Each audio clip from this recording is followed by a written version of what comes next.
IELTS Listening, version 56337. You will hear a number of different recordings, and you will have to answer questions on what you hear. There will be time for you to read the instructions and questions, and you will have a chance to check your work. All the recordings will be played once only. The test is in 4 parts. Write all your answers in the listening question booklet. At the end of the test, you will be given 10 minutes to transfer your answers to an answer sheet. Now turn to Part 1 on page 2 of your question booklet.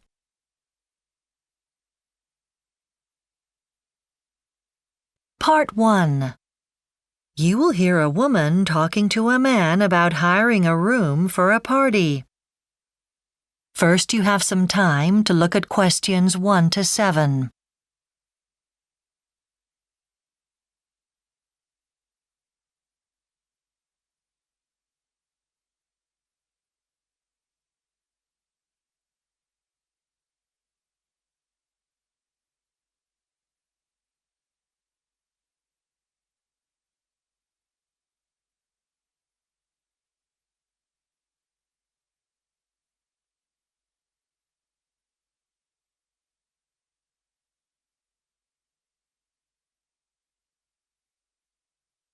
Now listen carefully and answer questions 1 to 7.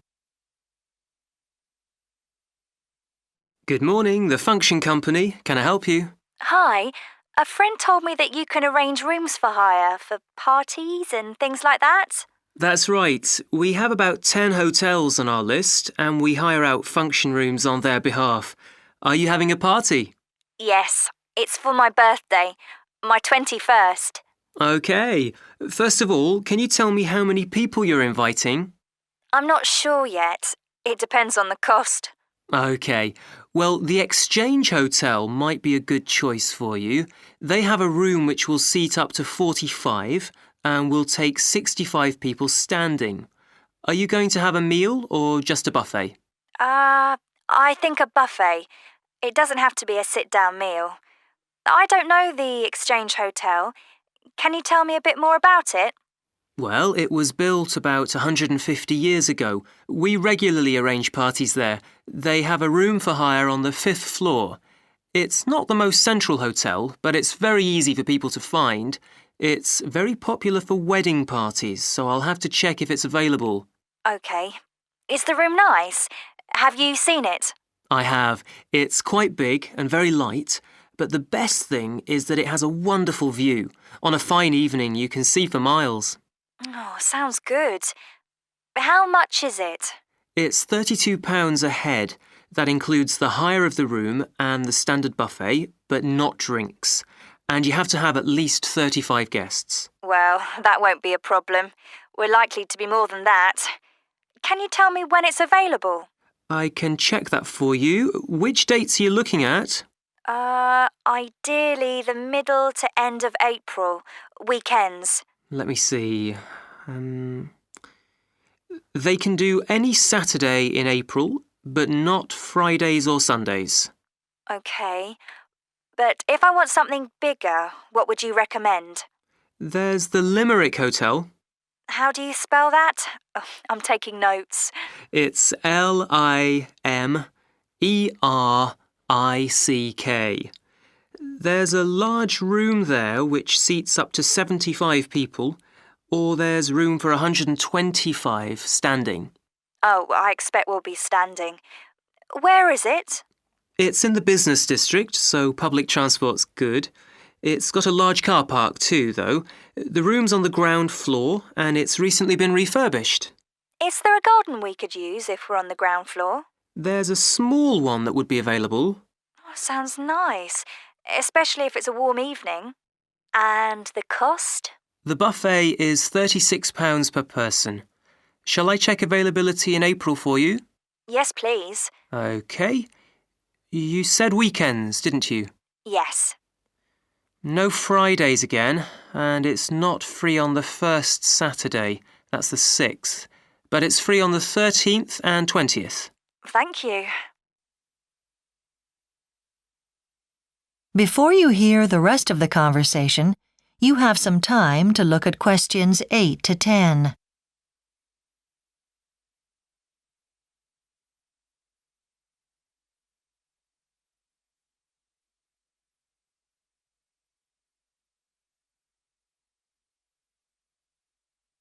Now listen and answer questions 8 to 10. I think the first hotel looks best for me, but I need 2 or 3 days to think about it. OK, well, if I take your booking today, I can hold it for a week.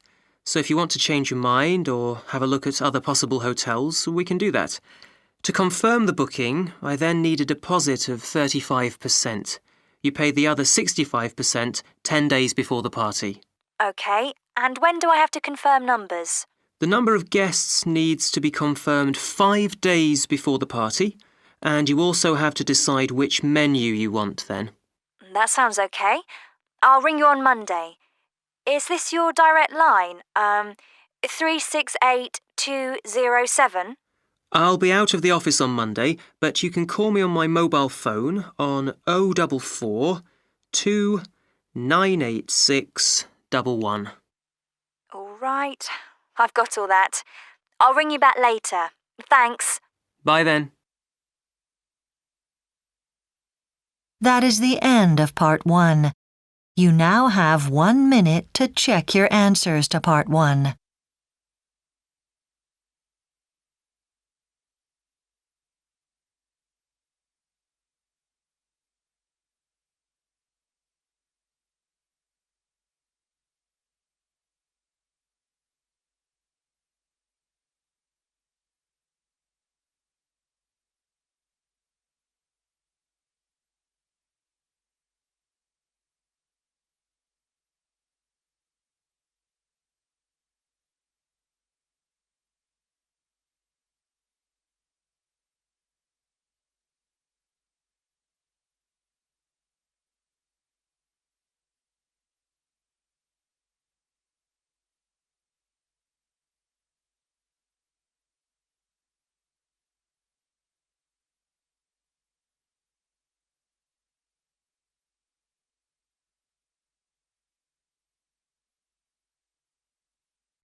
Now listen carefully and answer questions 11 to 14.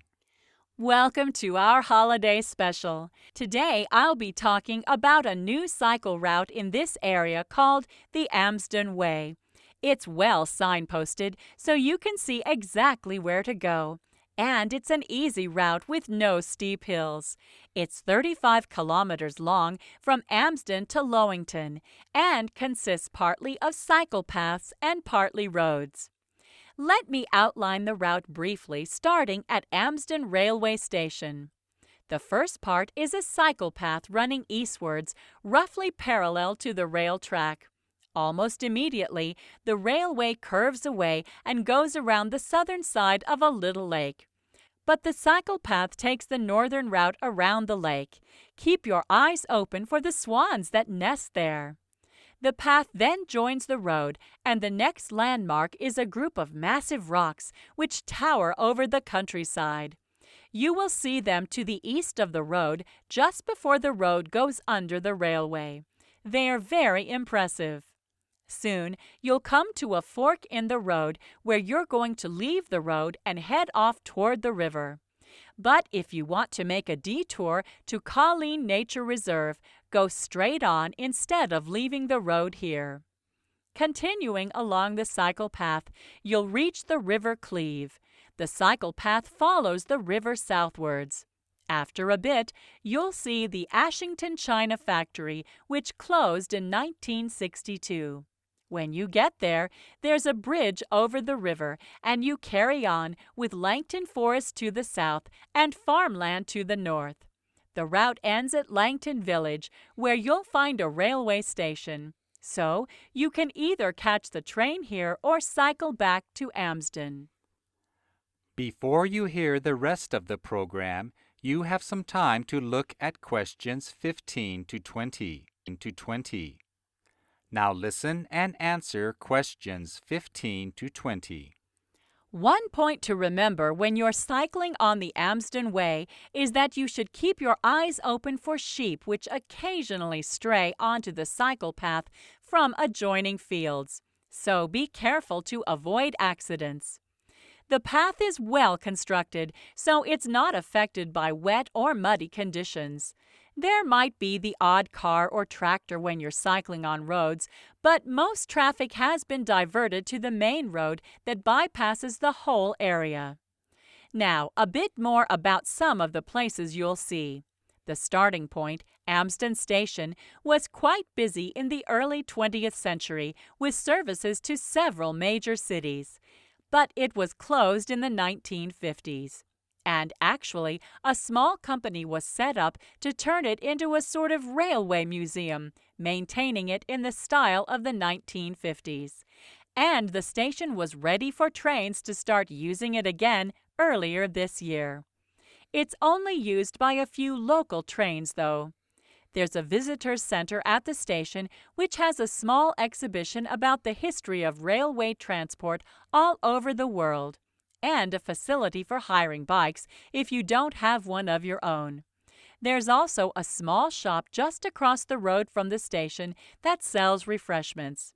As I said, you can cycle to Langton and return to Amsden by train, or the other way around, because you can take your cycle on the train. There's no need to book. There's plenty of room and no extra charge. However, the service is very limited, and the trains between these two places don't run on weekdays. If you want to see the River Elm, there's a footpath from Amsden Station, and you can safely leave your bike in the car park there. Leave yourself plenty of time, though. Going down's easy, but the climb up is very steep. So the walk back up to the top can take quite a while. But it's worth the effort.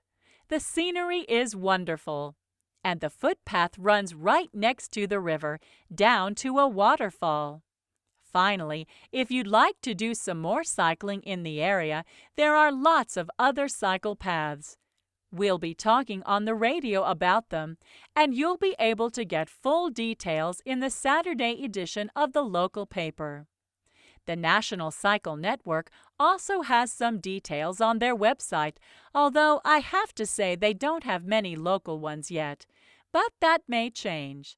So we'll be telling you more about... That is the end of Section 2. You now have half a minute to check your answers. Section 3. You will hear two students called Tom and Bella attending the third meeting of the after-school club. They are talking with their professor about the furniture company. First, you have some time to look at questions 21 to 26.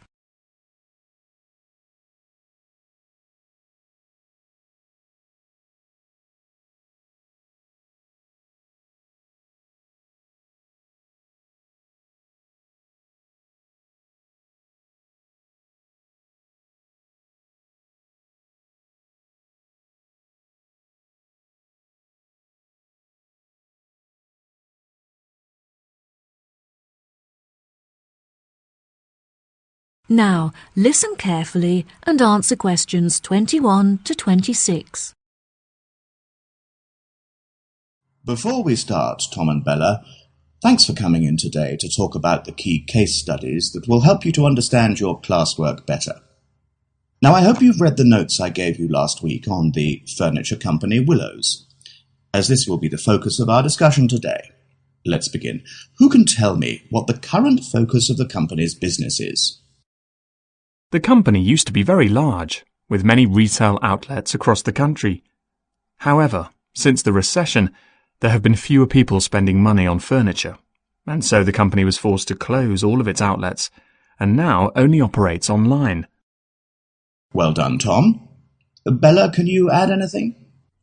Willows used to produce a very large number of products, such as tables, chairs, and light fittings. However, through market research, they realized that most of their profit was made from the sale of bookcases, so they now specialize in this one product.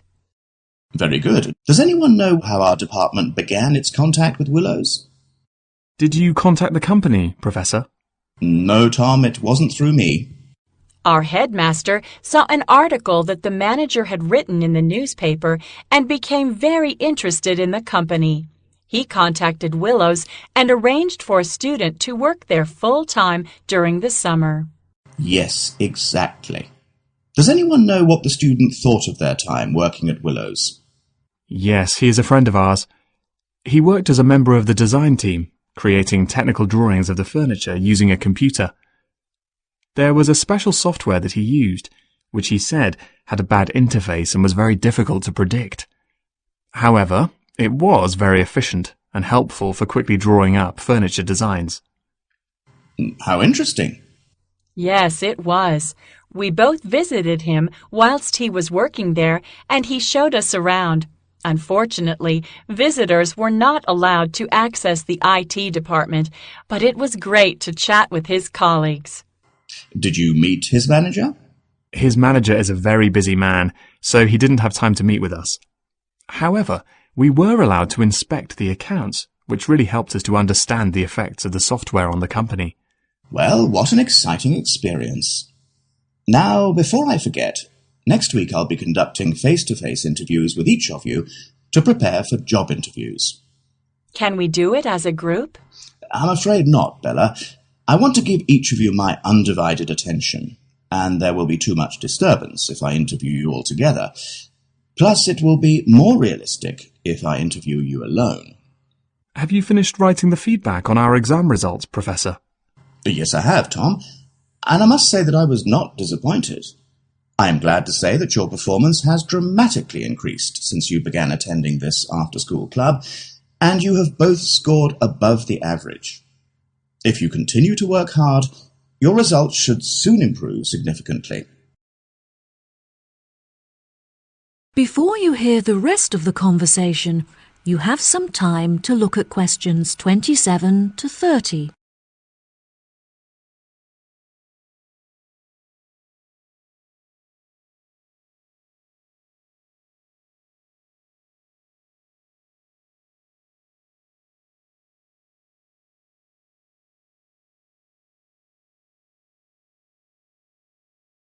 Now, listen and answer questions 27 to 30.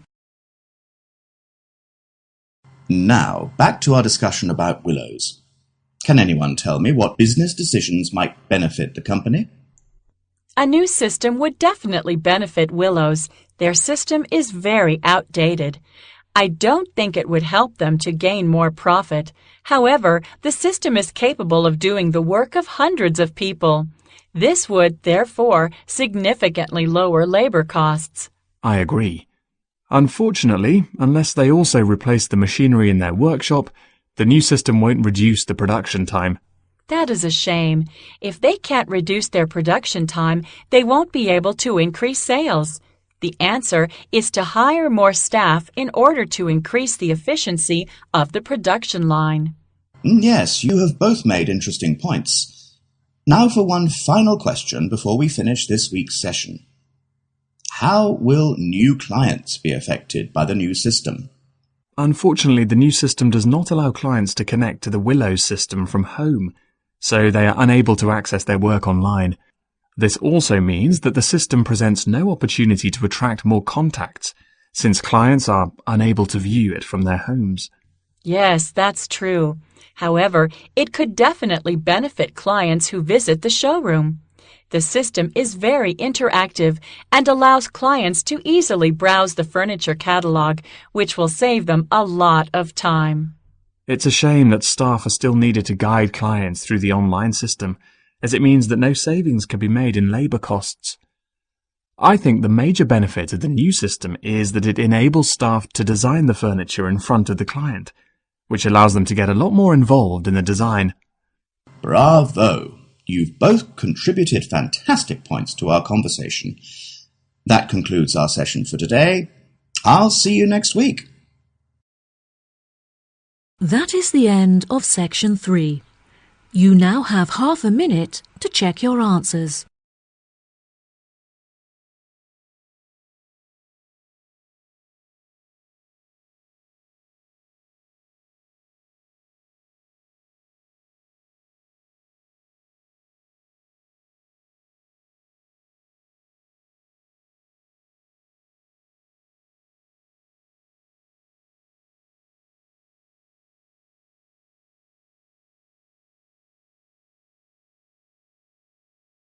Now turn to section 4.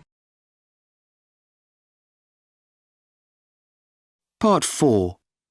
You will hear a lecture about a special type of sneezing. First, you have some time to look at questions 31 to 40.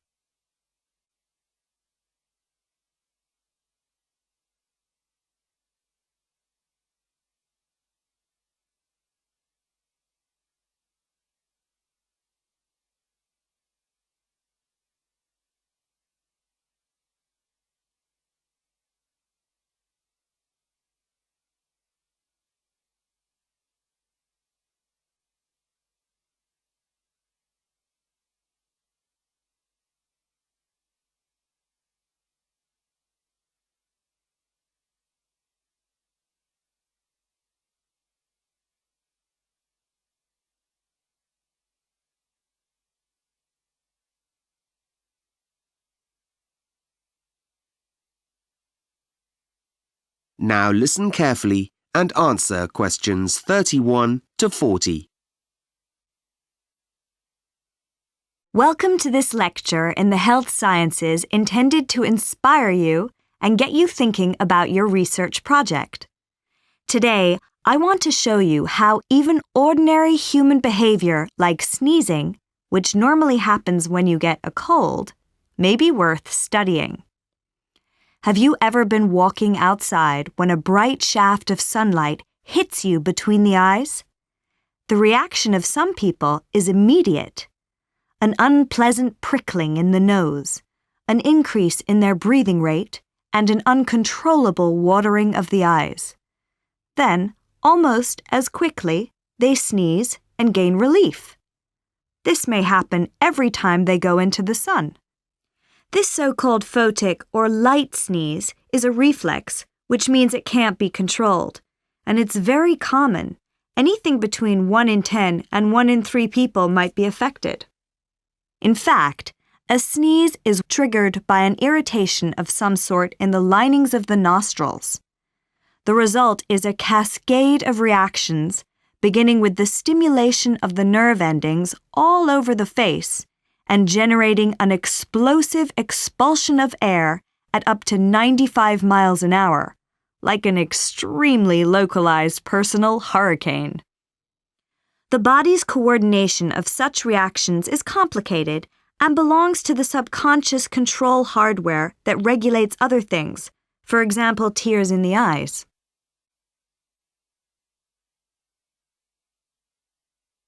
People have been interested in the phenomenon of photic sneezing for thousands of years. The Greek philosopher Aristotle asked, "Why does the sun prompt us to sneeze, whereas the heat of a fire does not?"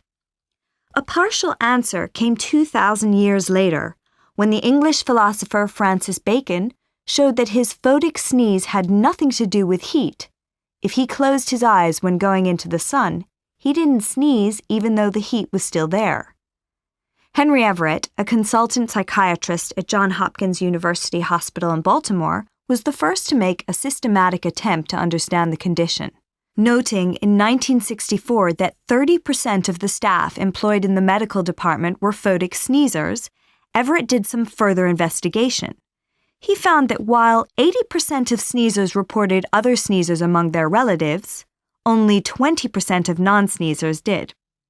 Now, there are factors that are certain indicators of a photic sneeze. First of all, those with the condition almost always sneeze a set number of times on exposure to light. In addition to this, the sneeze depends on a contrast in visible brightness, such as when the sun moves out from behind a cloud. And the sneezing fit won't be repeated immediately. The body needs time before it can be recharged.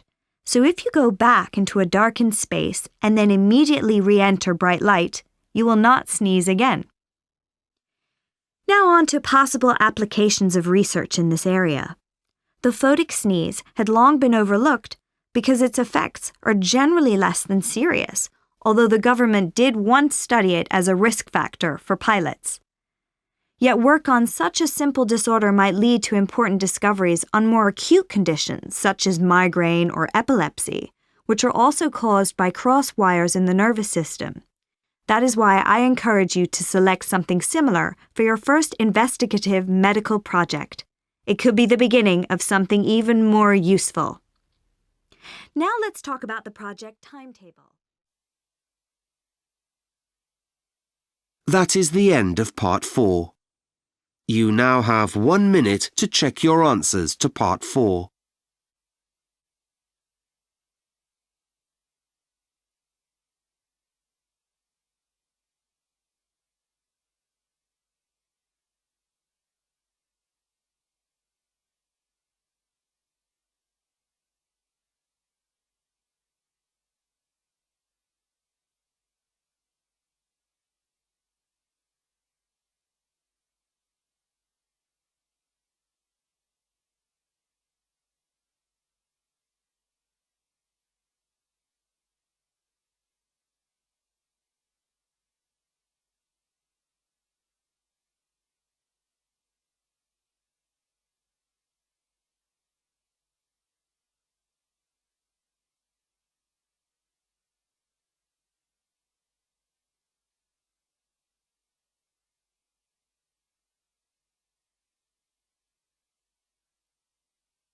That is the end of the listening test.